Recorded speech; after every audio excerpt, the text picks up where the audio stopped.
Општинскиот штаб за заштита и спасување во Прилеп започна со подготвителни мерки и состаноци за тоа кои акции би се преземале доколку виднина се појават пожари на територијата на општината. Строго е забрането и ригорозно ќе се казнува палење на стрништа, диви депонии или друг материјал на отворено. Казните се движат и по неколку илјади евра. Забрането е палење на стрништа, треви и меѓи во ловиште.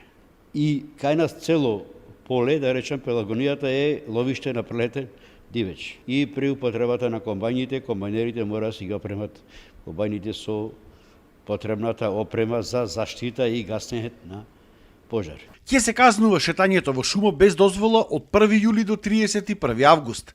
Секој оној кој сака да го прави ова, мора да извади специјална дозвола од подружницата Црнбор на македонски шуми. И тие луѓе кои имаат дозвола за собирање на други шумски производи, должни се да дојдат и да се извадат дозвола за движење, одобрение за движење во шума. Да поднесат и фирми од аспект на рударство, туристички агенции, туроператори кои своите тури ги предлагаат за одење по разноразни манастири или излетнички места на околината на општина Прилеп.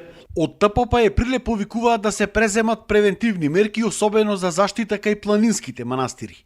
А од општината веќе подготувале екипа која што во секој момент ќе биде подготвена да излезе на терен како помош на пожарникарите. Манастирските комплекси што се во планините, исто така превентивно да се исчистат од трева, да се направат заштитни појаси. Да имаме универзална екипа која што е составена во моментов од 52 лица, поголемиот дел од нив се обучени, еден дел кој што не се обучени треба да поминат еднодневна обука која што ќе ги направи компетентни за да учествуваат во гасење во иднина на пожари.